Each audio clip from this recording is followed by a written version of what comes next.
Basalisa. Había una vez y no había una vez una joven madre que yacía en su lecho de muerte con el rostro tan pálido como las blancas rosas de cera de la sacristía de la cercana iglesia. Su hijita y su marido permanecían sentados a los pies de la vieja cama de madera, rezando para que Dios la condujera sana y salva al otro mundo. La madre moribunda llamó a Basalisa y la niña se arrodilló al lado de ella con sus botas rojas y su delantito blanco. «Toma esta muñeca, amor mío», dijo la madre en un susurro, sacando de la colcha de lana una muñequita que, como la propia Basalisa, llevaba unas botas rojas, un delantal blanco, una falda negra y un chaleco bordado con hilos de colores. «Presta atención a mis últimas palabras, querida», dijo la madre. «Si alguna vez te extraviaras o necesitaras ayuda, pregúntale a esta muñeca lo que tienes que hacer. Recibirás ayuda. Guarda siempre la muñeca. No le hables a nadie de ella. Dale de comer cuando esté hambrienta. Esta es mi promesa de madre y mi bendición, querida hija». Dicho lo cual, el aliento de la madre se hundió en las profundidades de su cuerpo, donde recogió su alma, y, cuando salió a través de sus labios, la madre murió. La niña y su padre la lloraron durante mucho tiempo, pero, como un campo cruelmente arado por la guerra, la vida del padre reverdeció una vez más en los surcos y éste se casó con una viuda que tenía 2 hijas. Aunque la madrastra y sus hijas siempre hablaban con cortesía y sonreían como unas señoras, había en sus sonrisas una punta de sarcasmo que el padre de Basalisa no percibía. Sin embargo, cuando las 3 mujeres se quedaban solas con Basalisa, la atormentaban, la obligaban a servirlas y la enviaban a cortar leña para que se le estropeara la preciosa piel. La odiaban porque poseía una dulzura que no parecía de este mundo, y porque era muy guapa. Sus pechos brincaban mientras que los suyos menguaban a causa de su maldad. Basalisa era servicial y jamás se quejaba, mientras que la madrastra y sus hermanastras se peleaban entre sí como las ratas entre los montones de basura por la noche. Un día la madrastra y las hermanastras ya no pudieron aguantar por más tiempo a Basalisa. «Vamos a hacer que el fuego se apague y entonces enviaremos a Basalisa al bosque para que vaya a ver a la bruja Baba Yagá y le suplique fuego para nuestro hogar. Y cuando llegue al lugar donde estaba Baba Yagá, la vieja bruja la matará y se la comerá». Todas batieron palmas y soltaron unos chillidos semejantes a los de los seres que habitan en las tinieblas. Así, pues aquella tarde, cuando regresó de recoger leña, Basalisa vio que toda la casa estaba a oscuras. Se preocupó y le preguntó a su madrastra: «¿Qué ha ocurrido? ¿Con qué guisaremos? ¿Qué haremos para iluminar la oscuridad?» «Qué estúpida eres», le contestó la madrastra. «Está claro que no tenemos fuego, y yo no puedo salir al bosque porque soy vieja. Mis hijas tampoco pueden ir porque tienen miedo. Por consiguiente, tú eres la única que puede ir al bosque a ver a Baba Yagá y pedirle carbón para volver a encender la chimenea». «Muy bien, pues así lo haré», dijo inocentemente Basalisa, y se puso en camino. El bosque estaba cada vez más oscuro y las ramitas que crujían bajo sus pies la asustaban. Introdujo la mano en el profundo bolsillo de su delantal donde guardaba la muñeca que su madre moribunda le había entregado. Le dio unas palmadas a la muñeca que guardaba en el interior del bolsillo y se dijo: «Es verdad, el simple hecho de tocar esta muñeca me tranquiliza». A cada encrucijada del camino, Basalisa introducía la mano en el bolsillo y consultaba con la muñeca: «Dime, ¿tengo que ir a la derecha o a la izquierda?». La muñeca le contestaba sí, no, por aquí, por allá. Basalisa le dio a la muñeca un poco de pan que llevaba y siguió el camino que parecía indicarle la muñeca. De repente, un hombre vestido de blanco pasó al galope por su lado montado en un caballo blanco e inmediatamente se hizo de día. Más adelante pasó un hombre vestido de rojo montado en un caballo rojo y salió el sol. Basalisa prosiguió su camino, y en el momento en que llegaba a la choza de Baba Yagá, pasó un jinete vestido de negro, trotando a lomos de un caballo negro, y entró en la cabaña de Baba Yagá. Enseguida se hizo de noche. La valla hecha con calaveras y huesos que rodeaba la choza empezó a brillar con un fuego interior, iluminando todo el claro del bosque con su siniestra luz. La tal Baba Yagá era una criatura espantosa. Viajaba no en un carruaje o un coche, sino en una caldera en forma de almirez que volaba sola. Ella impulsaba el vehículo con un remo en forma de mano de almirez y se pasaba el rato barriendo las huellas que dejaba a su paso con una escoba hecha con el cabello de una persona muerta mucho tiempo atrás. y la caldera volaba por el cielo, mientras el grasiento cabello de Baba Yaga revoloteaba a su espalda. Su larga barbilla curvada hacia arriba y su larga nariz curvada hacia abajo se juntaban en el centro. Tenía una minúscula perilla blanca y la piel cubierta de verrugas a causa de su trato con los sapos. Sus uñas orladas de negro eran muy gruesas, tenían caballetes como los tejados y estaban tan curvadas que no le permitían cerrar las manos en un puño. La casa de Baba Yaga era todavía más extraña. Se levantaba sobre unas enormes y escamosas patas de gallina de color amarillo. Caminaba sola y a veces daba vueltas y más vueltas como un bailarín extasiado. Los goznes de las puertas y las ventanas estaban hechos con dedos de manos y pies humanos, y la cerradura de la puerta de entrada era un hocico de animal lleno de afilados dientes. Vasalisa consultó con su muñeca y le preguntó: ¿Es esta la casa que buscamos? Y la muñeca le contestó a su manera: sí, es esta la casa que buscas. Antes de que pudiera dar otro paso, Baba Yaga bajó con su caldera y le preguntó a gritos: ¿qué quieres? La niña se puso a temblar. Abuela, vengo por fuego. En mi casa hace mucho frío y mi familia morirá. Necesito fuego. Baba Yaga le replicó: ah, sí, ya te conozco y conozco a tu familia. Eres una niña muy negligente. Has dejado que se apagara el fuego y eso es una imprudencia. Y además, ¿qué te hace pensar que yo te daré la llama? Vasalisa consultó con la muñeca y se apresuró a contestar: porque yo te lo pido. Baba Yaga ronroneó: tienes mucha suerte, porque esta es la respuesta correcta. Y Vasalisa pensó que había tenido mucha suerte porque había dado la respuesta correcta. Baba Yaga la amenazó: no te puedo dar el fuego hasta que hayas trabajado para mí. Si me haces estos trabajos, tendrás el fuego. De lo contrario, aquí Vasalisa vio que los ojos de Baba Yaga se convertían de repente en unas rojas brasas. De lo contrario, hija mía, morirás. Baba Yaga entró ruidosamente en su choza y se tendió en la cama y ordenó a Vasalisa que le trajera lo que se estaba cociendo en el horno. En el horno había comida suficiente para 10 personas y la Yaga se la comió toda, dejando tan solo un pequeño cuscurro y un dedal de sopa para Vasalisa. Lávame la ropa, barra el patio, limpia la casa, prepárame la comida, separa el maíz añublado del maíz bueno y cuida de que todo esté en orden. Regresaré más tarde para inspeccionar tu trabajo. Si no está listo, tú serás mi festín. Dicho lo cual, Baba Yaga se alejó volando en su caldera, usando la nariz a modo de cataviento y el cabello a modo de vela, y cayó de nuevo la noche. Vasalisa recurrió a su muñeca en cuanto la Yaga se hubo ido. ¿Qué voy a hacer? ¿Podré cumplir todas estas tareas a tiempo? La muñeca le aseguró que sí, y le dijo que comiera un poco y se fuera a dormir. Vasalisa le dio también un poco de comida a la muñeca y se fue a dormir. A la mañana siguiente, la muñeca había hecho todo el trabajo, y lo único que quedaba por hacer era cocinar la comida. La Yaga regresó por la noche y vio que todo estaba hecho. Satisfecha en cierto modo, aunque no del todo porque no podía encontrar ningún fallo, Baba Yaga dijo en tono despectivo: eres una niña muy afortunada. Después llamó a sus fieles sirvientes para que molieran el maíz e inmediatamente aparecieron 3 pares de manos en el aire y empezaron a raspar y triturar el maíz. La paja voló por la casa como una nieve dorada. Al final se terminó la tarea y Baba Yaga se sentó a comer.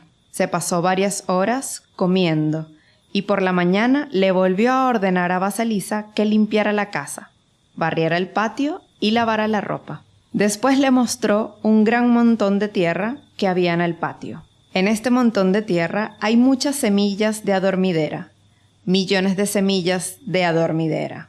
Quiero que por la mañana haya un montón de semillas de adormidera y un montón de tierra separados. ¿Me has entendido? Vasalisa estuvo casi a punto de desmayarse. ¿Cómo voy a poder hacerlo? Introdujo la mano en el bolsillo y la muñeca le contestó en un susurro. No te preocupes, yo me encargaré de eso. Aquella noche, Baba Yaga empezó a roncar y se quedó dormida. Entonces Vasalisa intentó separar las semillas de adormidera de la tierra. Al cabo de un rato, la muñeca le dijo: «Vete a dormir, todo irá bien». Una vez más, la muñeca desempeñó todas las tareas y cuando la vieja regresó a casa, todo estaba hecho.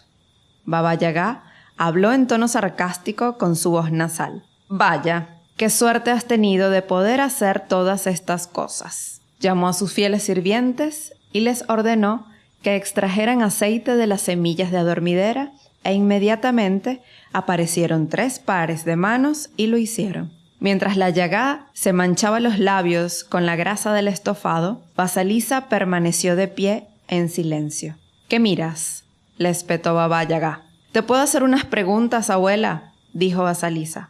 «Pregunta», replicó la Yaga. «Pero recuerda que un exceso de conocimientos puede hacer envejecer prematuramente a una persona».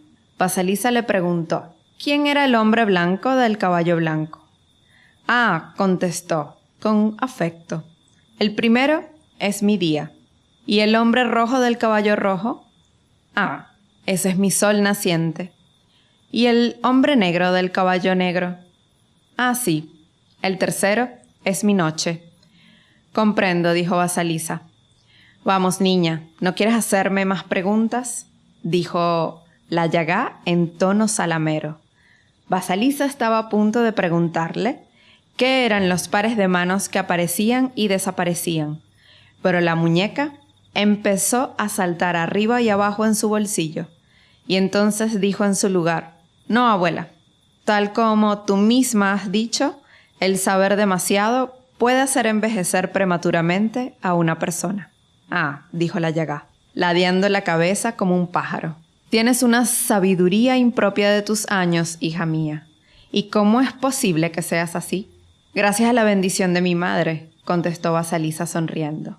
«¿La bendición?», chilló la Baba Yaga. «¿La bendición has dicho? En esta casa no necesitamos bendiciones. Será mejor que te vayas, hija mía», dijo empujando a Vasalisa hacia la puerta y sacándola a la oscuridad de la noche. «Mira, hija mía, toma».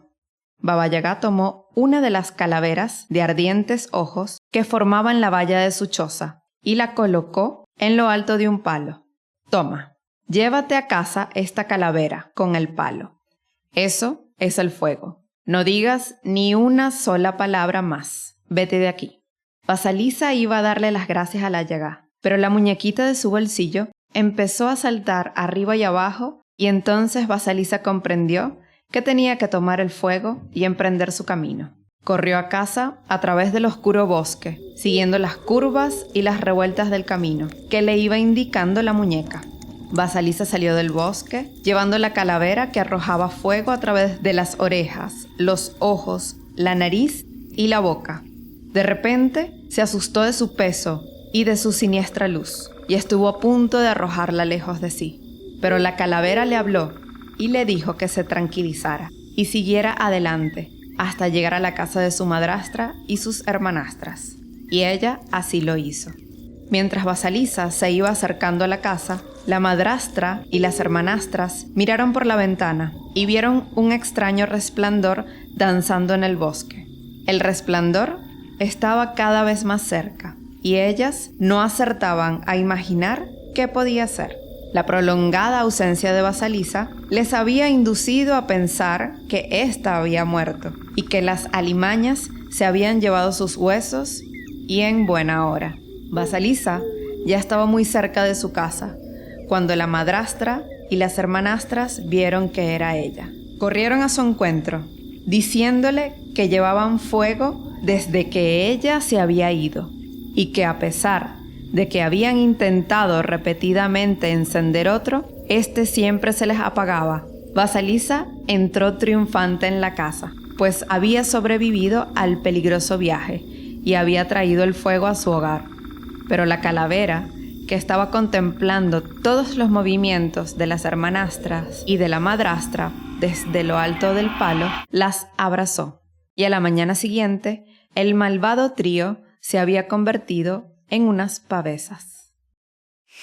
Hola, hola, bienvenidas y bienvenidos a un nuevo episodio de Enraizadas y en este emblemático libro de series de todo lo que es la sabiduría femenina. Vasalisa es el tercer capítulo de este libro emblemático de Mujeres que corren con los lobos, de Clarissa Pinkola Estés, y estamos muy orgullosas y felices de llegar a este tercer episodio. Debo decir personalmente que hasta ahora es mi capítulo preferido y el capítulo con el que más me he identificado. De hecho, yo empecé leyendo este capítulo, fue el primero que leí y la verdad es que representa muchísimo en mi vida y ha sido una fuente de sabiduría increíble. Y yo creo que para iniciar, Litsi, siento que en un principio la primera palabra que me viene a la cabeza de toda esta metáfora es la palabra confiar, después de la de intuición. Así que quiero darle la bienvenida a mi partner en este momento, Litsi.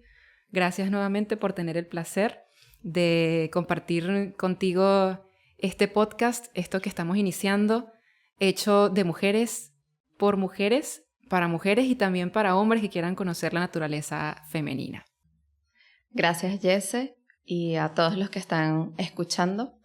También considero que es uno de los cuentos o las historias más poderosas y representativas, siendo que es la iniciación, esta conexión con la intuición.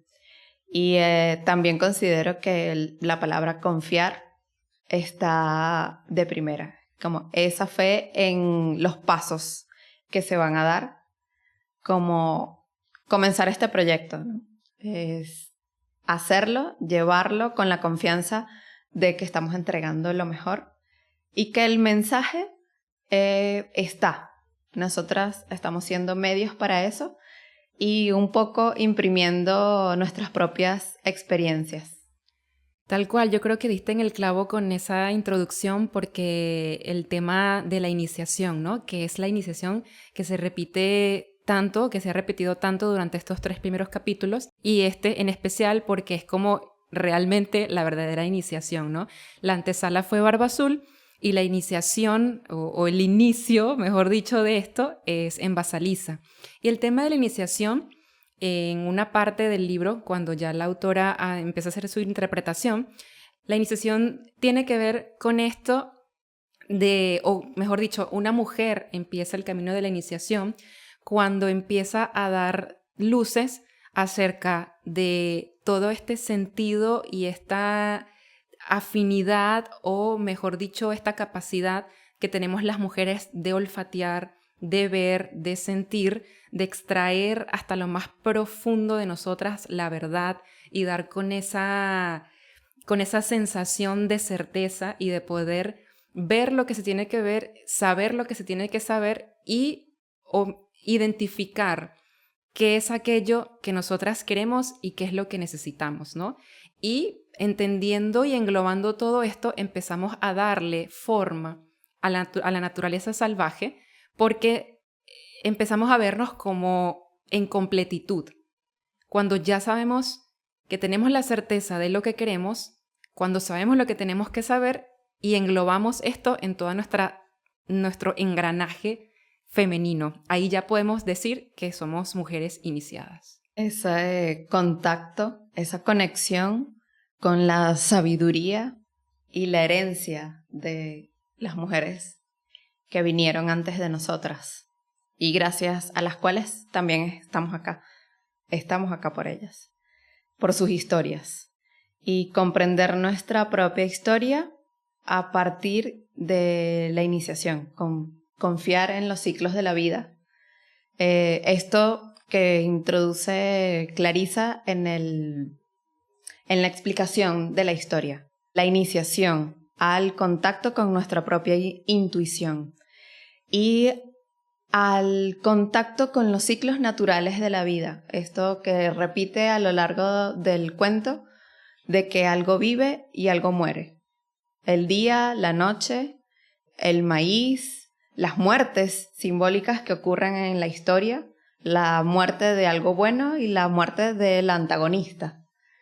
Y el resurgir de nuevo, como este ciclo vida, muerte, vida, al que estamos todo el tiempo en contacto y a veces no estamos conscientes de ese ciclo, de esos ciclos.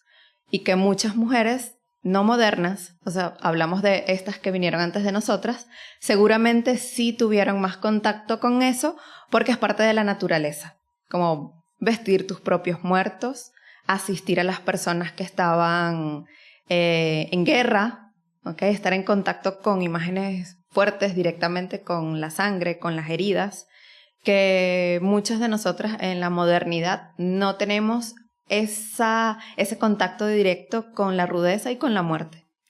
Tal cual, el tema de la intuición es algo que tenemos como un cofre divino, un tesoro guardado. Absolutamente todas las mujeres de este mundo, de este vasto universo, es un regalo divino que tenemos y que, como tú dices, lo hemos venido enterrando con la era tecnológica, con una vida más sedentaria. Nos vamos haciendo como un poco más, no digamos débiles, sino como que es un músculo. Es tal como un músculo que hay que ejercitarlo. Entrena. Porque si no se empieza a debilitar, y estas mujeres que estuvieron en contacto con ese trabajo que era más de la tierra, más, digamos, más fuerte las experiencias, estaban en constante movimiento y en constante conexión con esta intuición. Así que, pues, nos encanta también ser un poco de luz ahora para tocar estos temas, y a pesar de que podemos llegar a tener algunos trabajos que son más modernos, más tecnológicos, más de la cabeza, más del pensar, podamos también escudriñar en estas herramientas que jamás se pierden, porque en la psique nada se pierde. En la psique todo está, y el trabajo de nosotras ahora, si está muy enterrada esa intuición, es empezar a desenterrar, a escudriñar, a llegar a donde está y empezar a conectar con ese verdadero poder. Y bueno, en este capítulo, como en muchos otros, hay una guía bastante certera acerca de los puntos importantes a tocar para entender un poco más a profundidad toda esta analogía que se nos explica en este cuento, que es a través de las tareas que Baba Yaga, la madre salvaje, le ordena a Vasalisa. Y la primera tarea, digámoslo así, es dejar morir a la madre demasiado buena. Esa es la primera tarea de la iniciación. Y bueno, quiero que empieces, Litz, y yo te sigo. Me encanta esta tarea porque siento que en mi vida sucedió mucho de esto, de dejar morir a esa parte sobreprotectora, esa parte de pisar siempre en seguro, que todas las acciones van a estar bien, que debo ser totalmente servicial, buena, con una sonrisa dulce. Siempre me consideré muy dulce y tuve ese feedback de vuelta. Pero cuando empecé a experimentar lo que para mí eran injusticias y pensar que por dejar de ser dulce no podía defenderme, caía como en una desesperación, como que o dejo de ser dulce, voy a dejar de ser buena, no voy a ser querida, pero esto me parece injusto. Y en el momento de reconectar con la propia voz y defender lo que para mí era injusto, o para lo que para mí era justo, fue justamente como encontrar esa manera de, hey, aquí estoy, este es mi punto, y esto realmente me va a hacer feliz. No ser siempre la dulce, no ser siempre la disponible, sino decir, aquí estoy. Y esto acá es así, como la Baba Yaga, ¿no? Ella en ningún momento le hablaba dulce a Vasalisa, era súper clara, certera, sin muchas explicaciones. Tenés que hacer estas tareas para iniciarte. Y Vasalisa también, ¿no? Cuando le responde, necesito el fuego, ella le dice, ¿por qué crees que yo te lo voy a dar? Simplemente porque te lo pido, sin muchas explicaciones. Y creo que ahí yo también me sobreexplicaba en muchas cosas, como que todo tenía que darle un porqué. Cuando dejé de hacerlo, o trato de dejar de hacerlo, encuentro que ahorro más mi energía para mí y muchas personas no necesitan tantas explicaciones.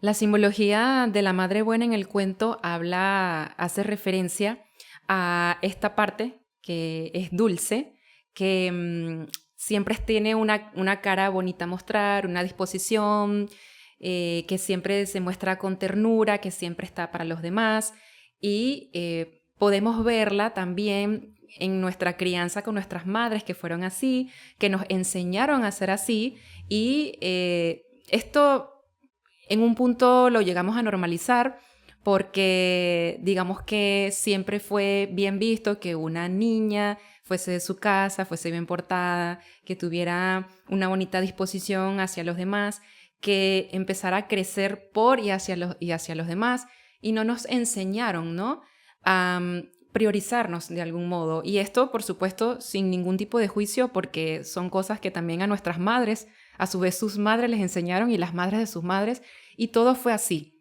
Entonces, esta madre que es demasiado buena, que es demasiado dulce, quería infundirnos un sistema de protección que, dado un futuro, cuando ya nosotras ya somos todas unas mujeres adultas, que nos valemos por nosotras mismas, empezamos a construir especies de, digamos, penalidades psíquicas, que cuando somos adultas no nos atrevemos a hacer ciertas cosas porque lo vemos demasiado temeroso para hacerlo, porque estamos infundidas de esa sobreprotección que se nos enseñó. Entonces, romper con eso es tremendamente difícil, ¿no? Y empezar a darse cuenta es el primer paso, ¿no? Darme cuenta de dónde viene ese miedo. Ese miedo es un temor infundido, pero no es algo que me tiene que necesariamente representar. Entonces, toda esta analogía nos abre camino, nos abre paso a dejar morir esa madre demasiado buena, y suena difícil porque entendemos como que sí es que tenemos que dejar morir a nuestra madre, pero recordemos que todos estos personajes de estos cuentos son personajes de la propia psique. La mamá, el papá, la madrastra, la hermanastra, somos nosotras mismas representadas en muchos personajes de la psique. Entonces, esa madre demasiado buena representa en la manera en la que nosotras nos cuidamos, en la manera en la que tomamos partido acerca de cosas que queremos iniciar, cosas que no nos atrevemos. E incluso estas mismas penalidades psíquicas a veces hacen, por ejemplo, que nos dé como, no sé si a ti a veces te pasa o te llegó a pasar, que sentías que hacerte cargo de ti misma era demasiado abrumador. Y eso forma parte también de la madre demasiado buena, porque estando en este mood, de alguna manera estamos esperando que las situaciones de la vida no nos golpeen tan fuerte, y cuando nos golpeen muy fuerte tengamos a alguien a nuestro lado para que nos proteja y para que no sintamos daño, o para que no sintamos el miedo, no nos sintamos solas. Lo cual, por supuesto, que es absolutamente normal, porque está claro que necesitamos del otro para poder sentirnos acompañados. Pero que eso se convierta luego ya en una especie de dependencia, ahí es cuando la madre demasiado buena ya ha estado demasiado encargada de manejar nuestra psique, y entonces empezar a dejar morir estos aspectos es empezarnos a familiarizar un poco más con esa naturaleza salvaje y con esa madre salvaje que nos dice: suelta la teta porque hay una madre que te está buscando para aprender a cazar. Esto que habla de reconectar con nuestro propio poder. Cuando Vasalisa se encuentra con la bruja, que lo ve como una persona poderosa. Eso mismo, cómo nos encontramos nosotras con nuestro mismo poder, después de pasar un bosque, después de pasar por momentos que para nosotros son oscuros. En esta primera tarea, que es dejar morir a la madre demasiado buena, lo tomo como que no es necesario dejar morir para siempre estos aspectos buenos, ¿no? Porque a veces necesitamos de esos aspectos nutritivos, dulces, cuando estamos enfermos, cuando necesitamos ternura, nosotros mismos darnos ese autocuidado. No ser temerarias, ¿no? No es que vamos a ser ahora implacables, pero sí saber cuándo aplicarlo. No ser siempre de la misma manera, sino tener el discernimiento de cuándo ser dulce y cuándo es preciso ser fuerte y hacer ejercicio de nuestro poder, de nuestra voz.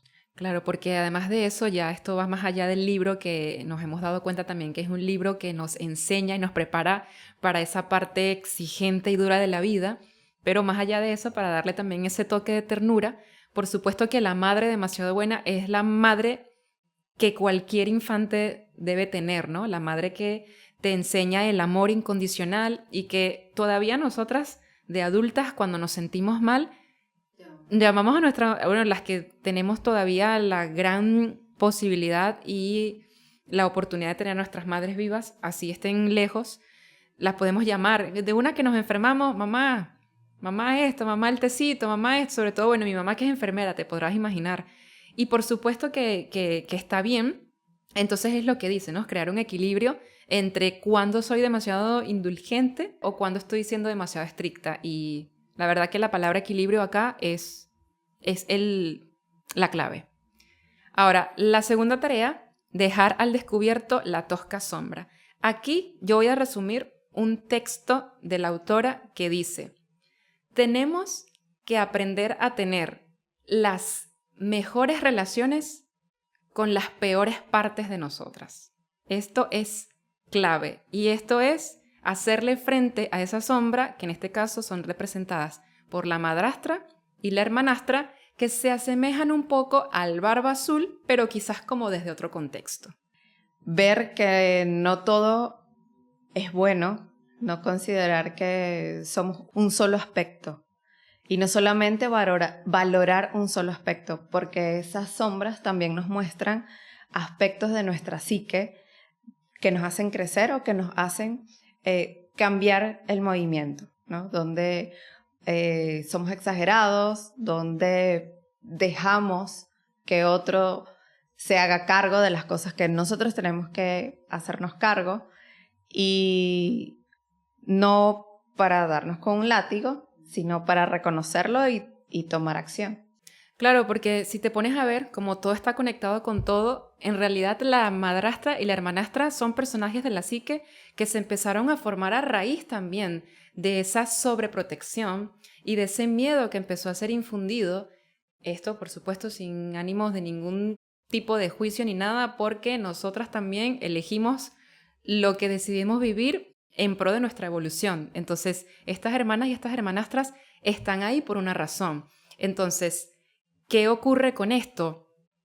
Que enfrentarnos a ellas también es hacernos cargo de esos miedos que se empezaron a crear en nosotras, a saber por qué esos miedos están allí, para qué esos miedos están allí, qué me están mostrando, ¿no? Entonces, ese miedo me hizo ser una persona sumisa, una persona que le cuesta decir que no, una persona que quizás le cuesta ir por sus proyectos, iniciar proyectos, enfrentar a una persona con la que tienes cierta, digamos, roce o exigir tus derechos y lo que te mereces, lo que sabes que mereces como ser humano, como mujer.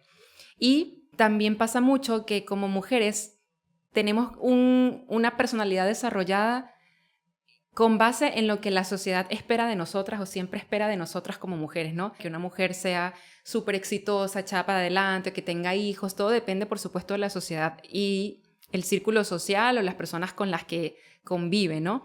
Entonces, está también esta otra personalidad que representa una mujer que es muy exigente consigo misma, que está esperando quedar bien y cumplir un montón de metas y un montón de sueños. Entonces empezamos como a perdernos respecto a quiénes somos, qué es lo que realmente queremos y si lo que estamos cumpliendo, lo que queremos hacer, lo estamos haciendo realmente por nosotras o porque queremos que nuestra familia, nuestras amistades vean lo que nosotras queremos lograr. Entonces, todas estas son personalidades que es importante separar para mirar realmente de dónde viene ese miedo y cómo yo puedo utilizar ese miedo a mi favor. Eso sería un poco hacerle frente a esa sombra. Y eso justamente lo veo que es lo que le da paso a la siguiente tarea, que es navegar a oscuras, entrar en el bosque, emprender nuestros propios desafíos y nuestros propios caminos. Si bien tenemos referencia de los caminos de otras personas, en nuestras familias, en nuestras guías, saber y emprender nuestro propio camino, elegirlo y desarrollar esa intuición de los pasos que vamos a ir dando a lo largo del camino y esa certeza. Desarrollar la intuición para saber, para confiar en que los pasos que vamos a tomar van a ser los mejores pasos. Sea o no sea que den los mejores resultados, fueron los pasos que decidimos dar. Confiar en nuestros propios sentidos y adentrarnos en ese peregrinaje. Nos encontraremos los demás personajes, nos encontraremos nuestro propio poder, nos encontraremos un camino oscuro o un camino iluminado, dependiendo de cómo queramos transitarlo. Sí, yo creo que aquí, en esta tercera tarea, es donde realmente empezamos a darnos pasos con la intuición, ¿no? Es aprender a desarrollar como ese sentido que me dice, por aquí no es, por aquí sí es. Hay cosas que no están como, no tienen lógica, simplemente es sentir hacia dónde debo ir o qué decisiones debo tomar. Entonces, entrar en ese bosque oscuro, y la analogía del bosque oscuro puede ser, no sé, empezar un trabajo nuevo o tener la decisión de cambiar de trabajo. Entonces, la intuición siempre me va a decir si yo en este momento estoy preparada para cambiar un trabajo, y por lo general se siente como una especie de susto, pero es un susto que me da paz.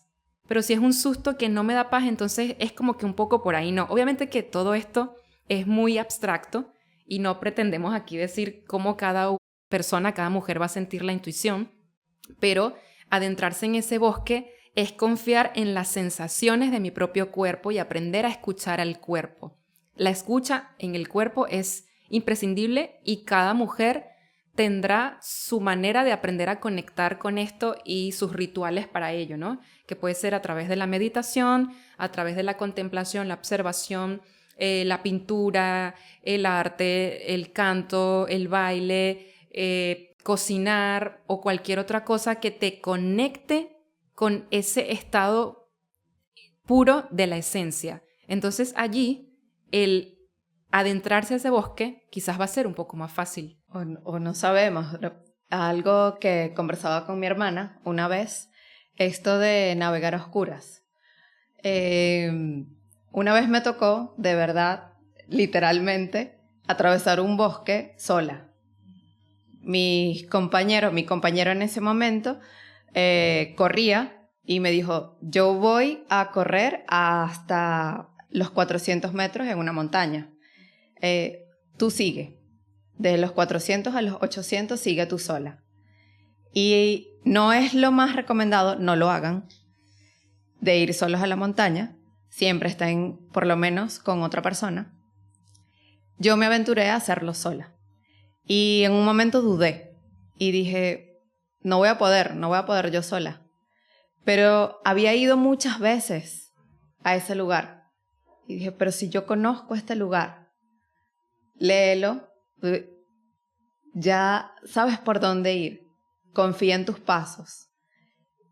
Y lo logré. No lo hagan igualmente, no es lo más seguro. Pero esto de confiar en los propios pasos. Y algo que pasa también en liderar proyectos, sean los que sean, no sabemos qué hay adelante, porque no tenemos una guía, nosotros vamos a ser las guías. Entonces nos vamos a llevar justamente todas las ramas si no hay caminos. Nos vamos a llevar las tareas difíciles si no hay un camino trazado. Y muchos de los errores que nosotros vamos a cometer le van a dar un camino a los que vengan detrás de nosotros. Entonces, como no pensar que estamos a ciegas o que estamos perdidos, simplemente porque estamos abriendo camino. Y acá la simbología que también podemos rescatar son dos cosas, los sueños y la muñeca.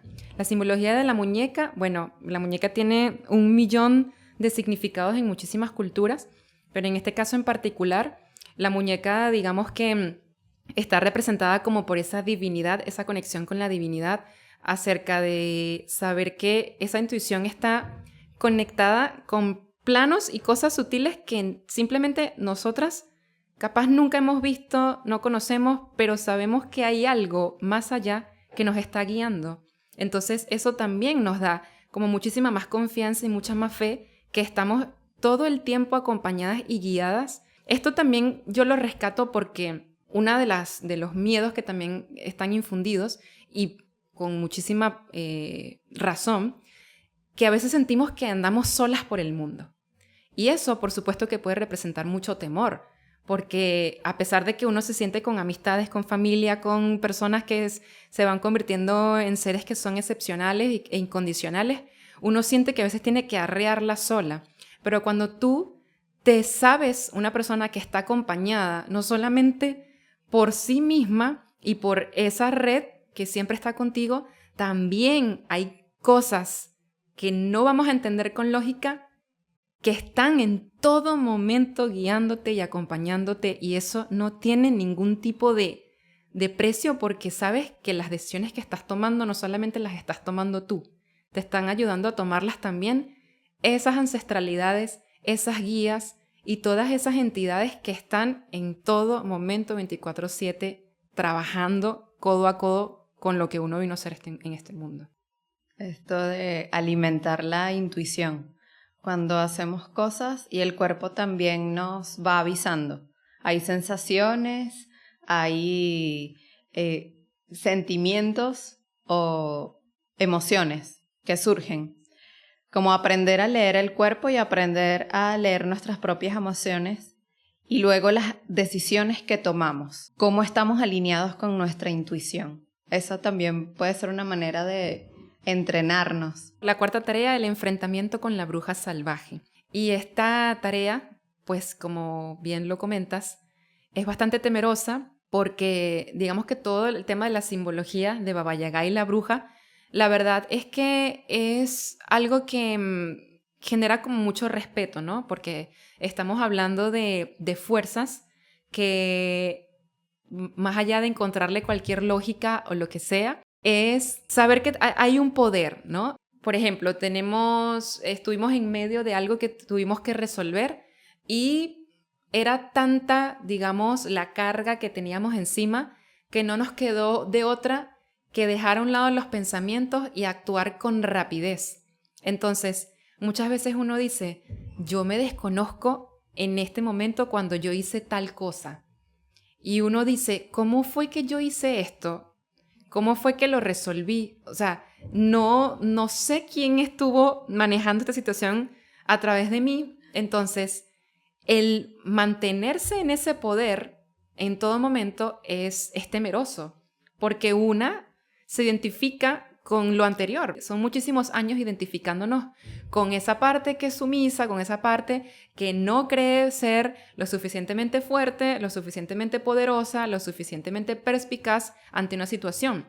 Entonces mantener ese poder realmente cuesta y es difícil, pero yo creo que es un camino que hay que atravesar y hay que mantenerse, digamos, conviviendo con esa sabiduría, con esa madre salvaje, invitándola a que nos ayude a actuar ante ciertas situaciones y acostumbrarnos a esa luminosidad espiritual y saber que hay cosas que tienen un orden y que van muchísimo más allá de cualquier razón. Y que tiene su tiempo de saberlo, no es necesariamente, como decía la Baba Yaga, saberlo todo en el momento instantáneamente, sino respetar en los momentos donde vamos aprendiendo, confiar en los ciclos de la vida. Cuando Vasalisa pregunta sobre los colores de los caballeros, ¿no? Esto también, la simbología de un cuento para niños, y llega a ser tan profundo de que te habla del ciclo de la vida, de la salida del sol, de la noche, de la pureza, con colores simplemente, y que Casualmente estamos así. Siempre estamos de los colores. De los colores de Baselisa. Baselisa o de los cuentos. Sí. Y que tienen mucho que ver con la psique, que te despierta, que te hace ser más introspectivo, que te hace volver, iniciar, sin estar muy pendientes conscientemente de cada cosa, de cada paso, ¿no? Estar como en la quinta tarea, el servicio a lo irracional. No es todo está controlado, sé qué es lo que tengo que hacer esto para iniciarme, para manejar, para desarrollar mi intuición, ¿no? Son cosas que vamos viviendo y los conocimientos los vamos a ir teniendo a medida que vivamos, no solamente por leer un libro, es una guía. La misma vida nos va a poner a las personas para aprender y personas que también van a aprender de nosotros sin que nosotros tengamos que dar una lección. En la quinta tarea es donde también vamos a hablar mucho acerca de esta interpretación de cómo darle de comer a la intuición, y eso está buenísimo porque es clave que lo sepamos y que los empecemos a poner en práctica. Esto de la limpieza, el orden, el dar de comer, son todas simbologías acerca de cómo empezar a crear una estructura, ¿no? A través de todas esas analogías que se van explicando en el libro. Por ejemplo, el tema de la limpieza, cuando Baba Yaga le manda limpiar la ropa, es, digamos, como yo me voy a mostrar a partir de ahora ante el mundo. La ropa es la vestimenta, y la vestimenta es una simbología de la personalidad, pero lo que está detrás de esa personalidad es la esencia misma, ¿no? Se dice también en todas estas, el psicoanálisis de Carl Jung y de cualquier otro tipo de psicoanálisis, es que la vestimenta forma parte de esa, digamos, ese personaje, esa careta que tenemos. Entonces, limpiarlo también es crear coherencia, ¿no? Tener una coherencia acerca de lo que yo soy en esencia, es lo que yo voy a mostrar al mundo. Porque si yo me creo demasiado un cuento de un personaje que no soy, entonces me voy a convertir en ese personaje. Limpiarlo es purificar realmente si yo me considero una persona débil o me considero una persona fuerte. ¿Cómo yo me voy a vestir? Y tiene mucho que ver con eso. Tiene mucho que ver con esa imagen que yo doy al mundo. Entonces, ojo con lo que yo estoy jugando porque me lo puedo creer. Mantener limpio y en orden nuestros propios pensamientos. Como la mente, en estos momentos, en la modernidad, tenemos muchas distracciones, muchas alternativas, tenemos mucha información y elegir nuestros propios pensamientos, los ambientes donde queremos estar, es parte de darle de comer a nuestros proyectos de verdad, porque tenemos múltiples opciones. Y si no elegimos lo digo por mí misma, si yo no elijo mis proyectos, aún sabiendo que tengo múltiples opciones y que siempre estoy me encantaría hacer esta cosa, y eso me parece muy interesante, y aquello sería interesante, pero recordar que la vida es finita y que dónde quiero invertir mi tiempo. Entonces, limpiar, colocar el terreno para entonces darle mi energía a mis proyectos más importantes. Sí, y esto tiene que ver también con la tarea de barrer, que le manda la madre salvaje a Basilisa, barrer como esos espacios de la psique, ¿no? Barrer los pensamientos que no necesitan darle tanta energía, porque eso es lo que pasa. Cuando yo me enfoco tanto en un pensamiento negativo, me está robando toda la energía que yo puedo tener para crear la vida que yo realmente deseo construir y deseo vivir. Entonces, el barrer es, bueno, déjame borrar un poquito esto que no lo necesito, lo descarto, voy a barrer esto. Y barrer simbólicamente crea claridad. Cuando tú barres el piso se ve mucho más limpio. Eso ocurre también figurativamente con la mente, ¿no? Yo barro estos pensamientos y pongo encima de esos pensamientos o sobre esos pensamientos pongo pensamientos positivos, pensamientos que me construyan y que no me destruyan. Entonces, el barrer, limpiar, lavar la ropa y el guisar, darle de comer a Baba Yaga. Hay una cuestión acá que me llamó poderosamente la atención y es esto de, bueno, que yo le puedo ofrecer a semejante poder, ¿no? Porque como una mujer de tanta envergadura puede resistir, por ejemplo, con unas hojitas de lechuga y un tazón de café, que es lo que dice la autora. Entonces, bueno, a la mamá salvaje, a la madre salvaje, hay que darle de comer un guiso realmente fuerte. Y para guisar yo necesito el fuego. Entonces, ¿qué voy a necesitar para eso? Entonces, el guisar representa el guisar mis ideas, las ideas que están crudas, los proyectos que tengo guardados, cómo estoy lo suficientemente cerca de esa olla y de ese fuego para remover esos proyectos y esas ideas y de vez en cuando ir, según el tiempo que tengo, voy y me acerco a la candela y le pongo un poco de condimento y veo si el guiso se me está secando y le pongo más agua y eso es darle prioridad a las cosas que a mí me mueven, a los proyectos que yo tengo en mente para construir, porque hay algo más allá que desea expresarse a través de mí, que hay algo que quiere crearse a través de mí. Entonces, si yo lo ignoro o si yo, por ejemplo, me acostumbro a tener una vida muy rutinaria, me voy apagando. Y eso es alejarse del fuego. Entonces, a Baba Yaga, como dice la autora, le encantan los guisos fuertes. Viste que ella dice que había comida para 10 personas. Bueno, eso es un poco eso. Eso es un poco darle de comer a esa sabiduría. Y darle de comer a la sabiduría es darle de comer a nuestras creaciones más profundas. Entonces, ya tenemos la tarea cumplida de guisar nuestras ideas creativas. Esa parte de darle de comer a la Baba Yaga, a la mujer salvaje, a través de nuestros proyectos y saber que estamos guisando de verdad y que no estamos pidiendo un delivery. Okay. Guisar es encender nuestro fuego. ¿Cómo sentimos en nuestro cuerpo? ¿Cuándo siento yo que eso que estoy haciendo lo estoy haciendo desde las entrañas? Esto me encanta. Y decir que hago esto me encanta. Y aprender sobre esto me encanta. Desarrollarlo. Y no por lo que alguien me va a decir o porque podría tener un resultado, sino porque me hace sentir viva. Y hacer las cosas por el sentido de sentirme viva, como que esto me da vida.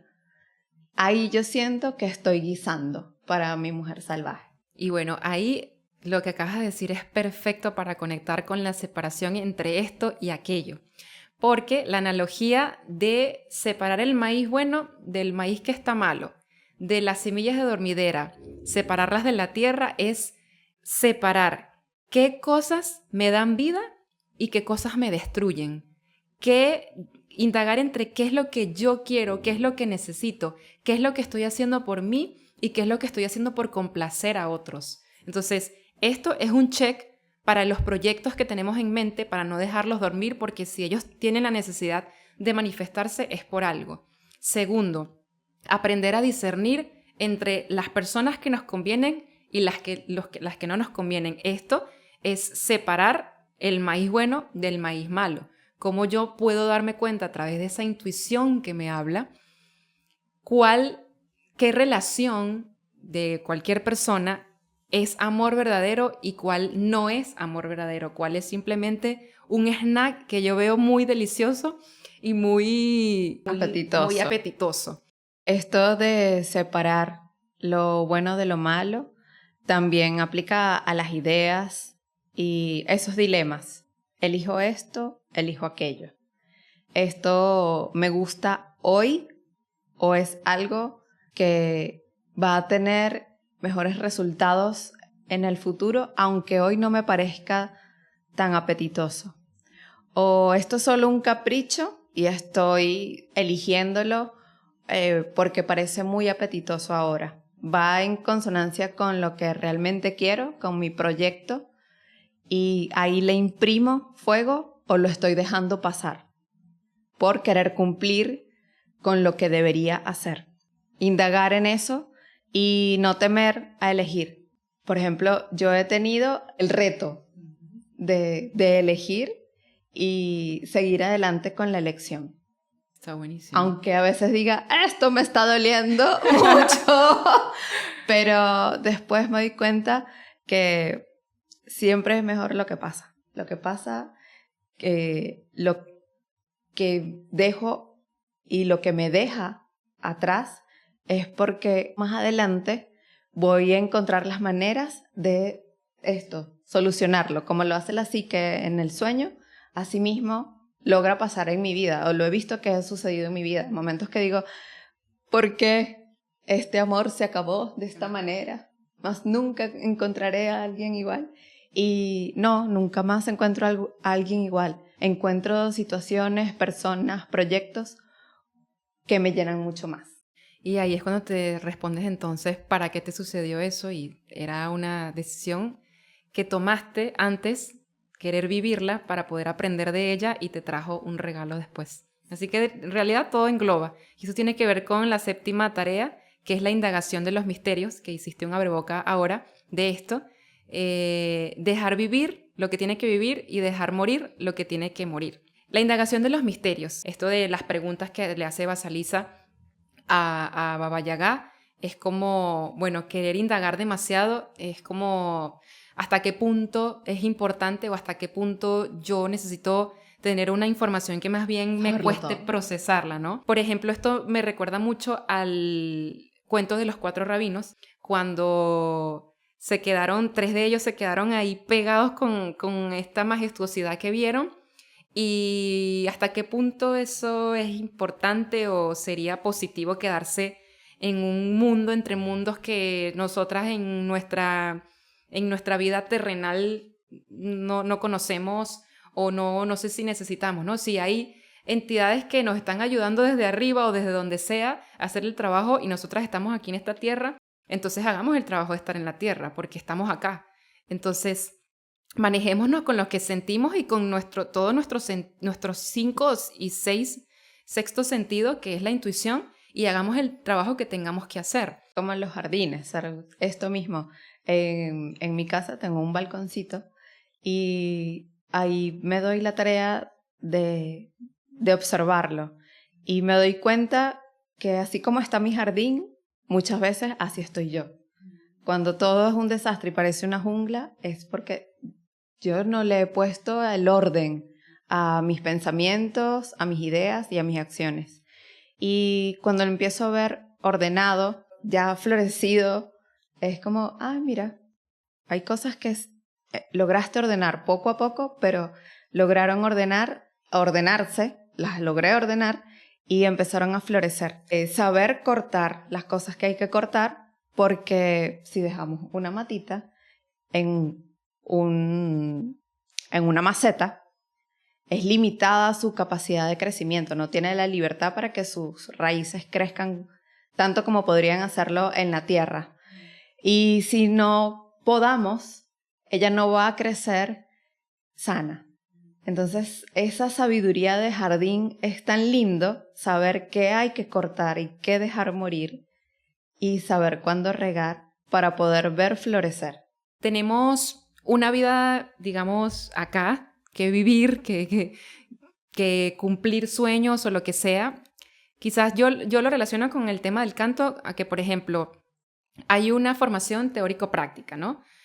Tú empiezas unas clases de canto y en esas clases de canto te van a dar unas técnicas de vocalización, de respiración. Ya tú sabes que el aire entra y sale por los pulmones, que hay una apertura de la garganta, que hay todo un tema de la colocación de la voz y digamos que en las primeras clases o en las clases tú trabajas sobre eso, ¿no? Ya digamos que en una presentación o en una grabación que vayas a tener, tú no vas a estar pensando en nada de eso cuando estás grabando, absolutamente nada. Hay una práctica que ya tú previamente hiciste a través de las lecturas, a través de este podcast, a través de cualquier otro podcast que puedas llegar a escuchar, a través de un libro, a través de una meditación que hagas, cualquier cosa que te conecte con estos sentidos, y ya luego es vivirlo desde una experiencia de saber que tengo todas las herramientas y simplemente es entregarme a ello, ¿no? La danza también me hace recordar justamente lo que siento aprendo un montón de cosas, la técnica, la postura, los pasos, musicalidad, escuchar, aplicar esto mismo, ¿no? De pequeñas técnicas, colocación, cambios de peso. Y cuando ocurre la danza, no estoy pensando en eso. Como ocurre. Si no ocurrió, hay algo que todavía no he digerido, no he procesado. Pero no es que está totalmente la mente siempre pensando o controlando qué va a pasar. Hay momentos donde puede suceder, pero no es el voy a hacer esto, sino dejar que suceda, que la danza sea la que lidere. Es entregarse al momento, y entregarse al momento también es estar como en conexión con el presente, y estar en conexión con el presente es estar en conexión con la intuición. Yo creo que esa es como la ecuación. Y bueno, la penúltima tarea, andarse a gatas. Y esto, bueno, aquí me llamó mucho la atención esa frase que justamente escribiste, que es que la dulzura puede estar, digamos, conviviendo cómodamente con lo salvaje, pero lo salvaje no puede estar por mucho tiempo conviviendo con la dulzura. Y acá es cuando, digamos, que la madre salvaje nos prepara para la vida. Y bueno, ya lo conversamos un poco de esto de que saber en qué momento sí tenemos que abrazar esa ternura, pero saber en qué otro momento tenemos que dejar salir ese lado salvaje y ese lado de mostrarnos mujeres que son fuertes, que somos personas independientes, que somos personas que tenemos autoridad para decidir, para hacer. Y eso es un poco andarse a gatas, ¿no? Priorizar. Ya esto es como un pequeño resumen de todo lo que hemos hablado. Entiendo que ya estas dos últimas tareas. Y simplemente vestirnos de esa figura con la que nosotras ahora nos empezamos a identificar. No tenerle miedo a ejercer el poder de nuestra voz y de nuestras ideas, de llevarlos a cabo y de las cosas que tenemos que hacer. Y muchas veces enfrentarnos a miedos de otras personas, que no son nuestros miedos. Y otras personas a lo mejor nos pueden hacer comentarios sarcásticos o querer infundirnos dudas en nosotras, y no tener miedo en enfrentarlo, no con el conflicto, sino con dar el frente, ¿no? Estoy acá con mi proyecto, con mi voz, este comentario no sé qué intención tiene, como dejarlo al descubierto. Cuando dejamos las intenciones al descubierto, nuestras propias intenciones, se desarticula todo lo que no pueda tener una intención genuina, ¿no? Que vaya a construir. Entonces, yo he optado, eso lo aprendí de una amiga, de la esposa de un amigo, que siempre preguntaba a otras personas cuando ella dudaba de si algún comentario era como para construir algo bueno o no, ella consultaba cuál es el propósito de lo que me estás diciendo, como para desarticular cualquier intención, una segunda intención. Está buenísimo. Entonces desarticulaba preguntando eso, ¿cuál es el propósito de lo que estás planteando? Me encantó. Me encantó porque me dio una herramienta en el momento que yo a lo mejor sentía una incomodidad ante comentarios que podían ser hirientes para mí. Comunicarlo. Esto pues es hiriente para mí. No va a construir nada bueno entre nosotros, todo lo contrario. Entonces, como tener esa herramienta de poder consultar cuál es el propósito de lo que estás comentando y darle valor a mi propia voz, a lo que yo voy a plantear.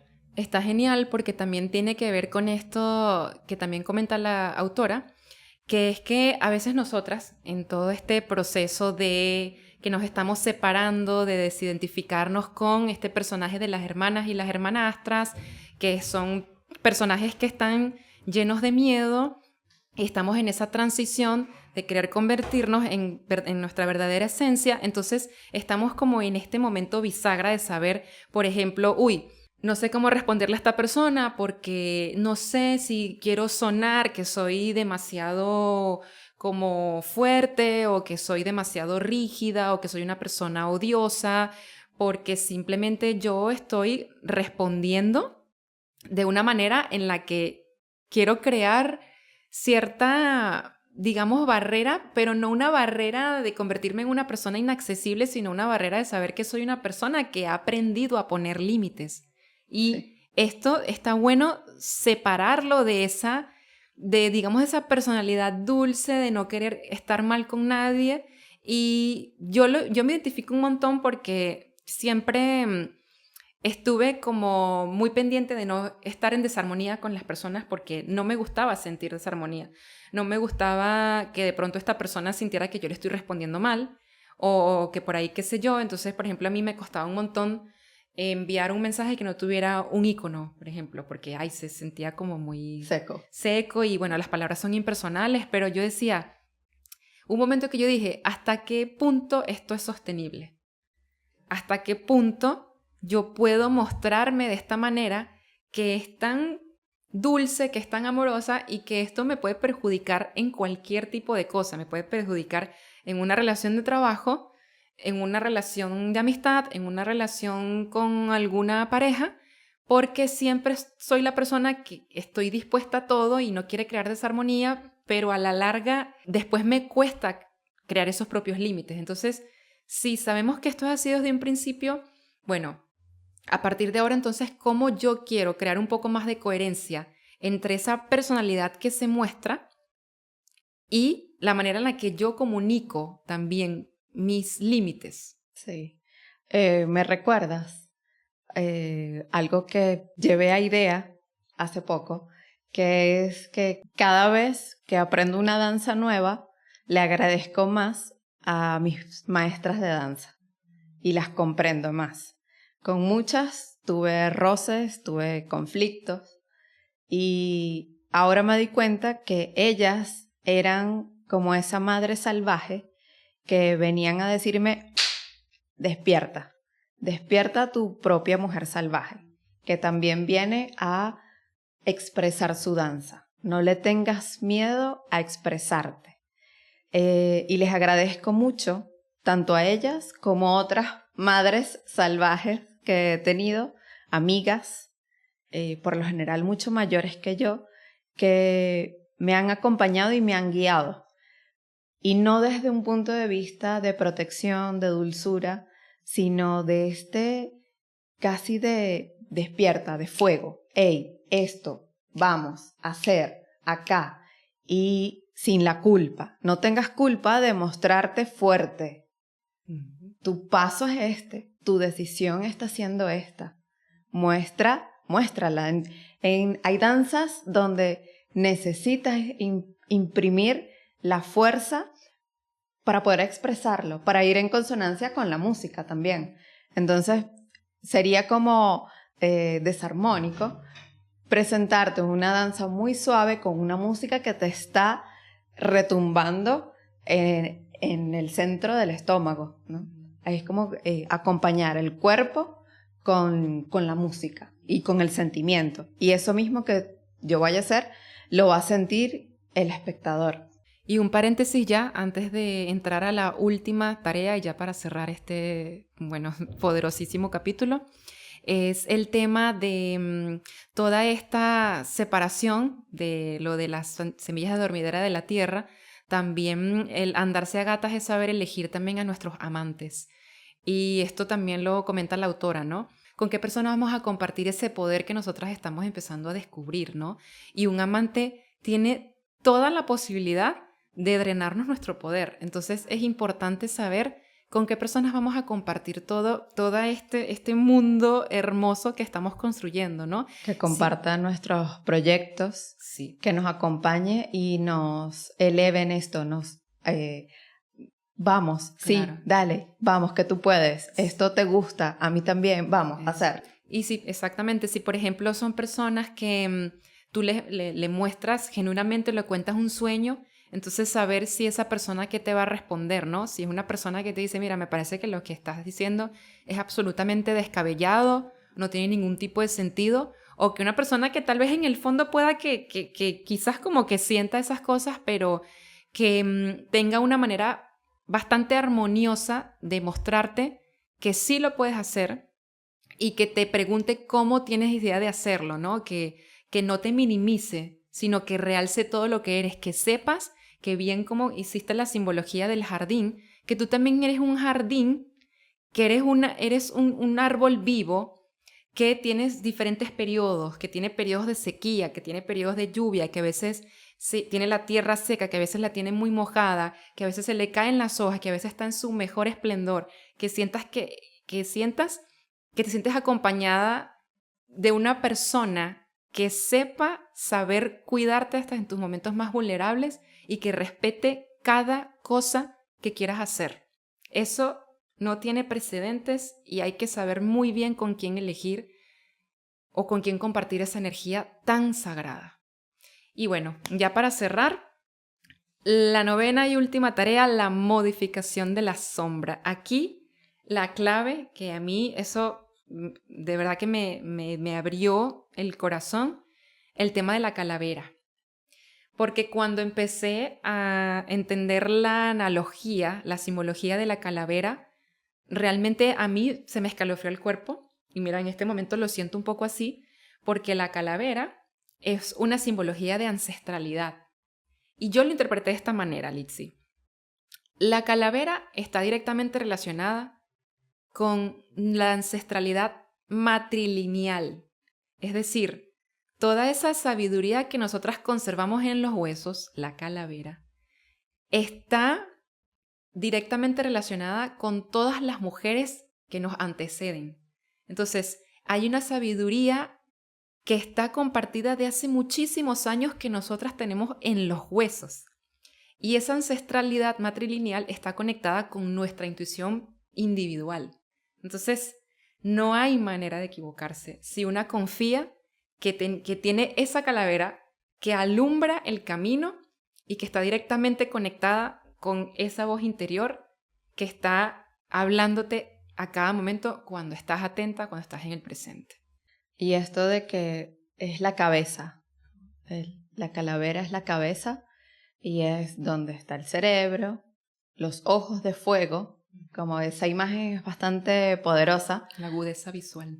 Agudeza visual, ¿no? Que está encendido el poder de la intuición y puedes ver más allá y puedes hacer chamuscar lo que no y dejar vivir lo que sí, porque la calavera decide a quién chamuscar y chamusca ese lado sombra, deja viva a Basalisa, bien la pudo haber chamuscado a ella también y lo que hizo fue chamuscar a eso que no le hacía bien. Algo que nombra Clarisa es que no es aleatoria esta elección de la parte del cuerpo, ¿no?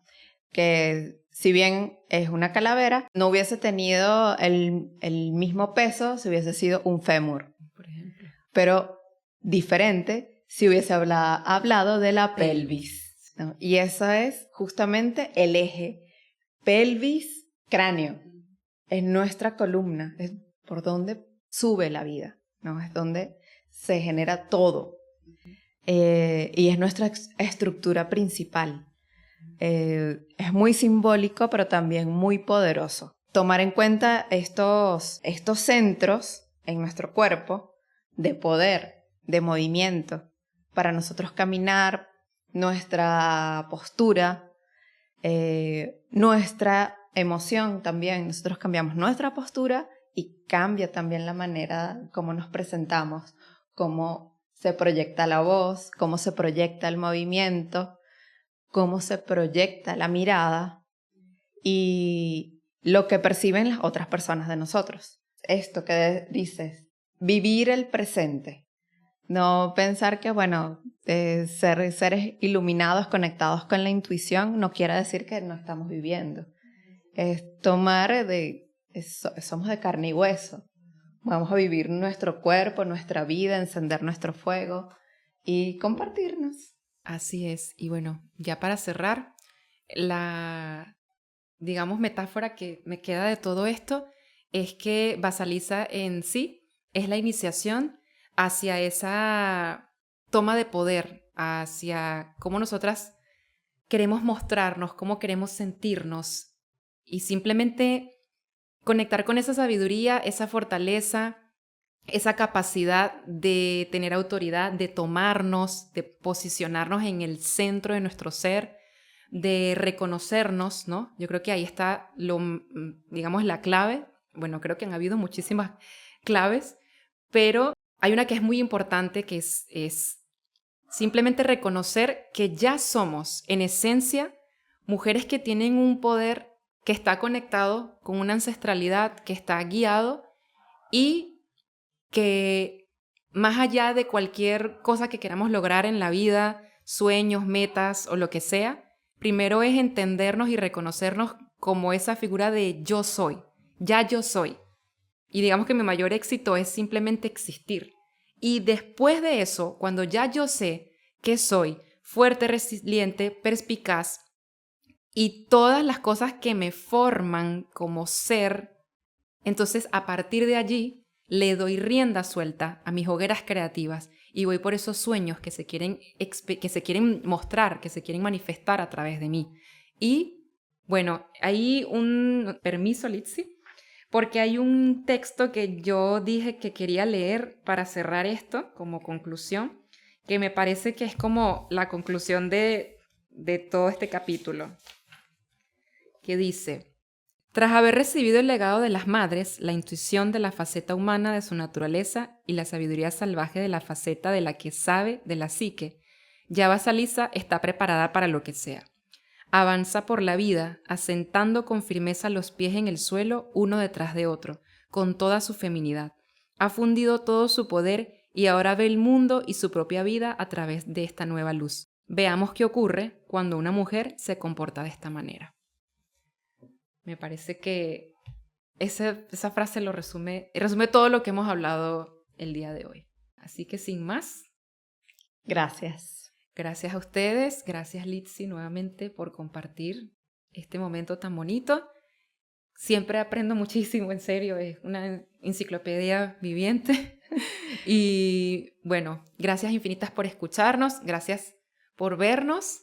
Sabemos que hay muchas de ustedes que también quieren participar. Escríbanos, porque es muy nutritivo, así como nosotros aprendemos un montón una de la otra escuchándonos. Queremos escucharlos a ustedes.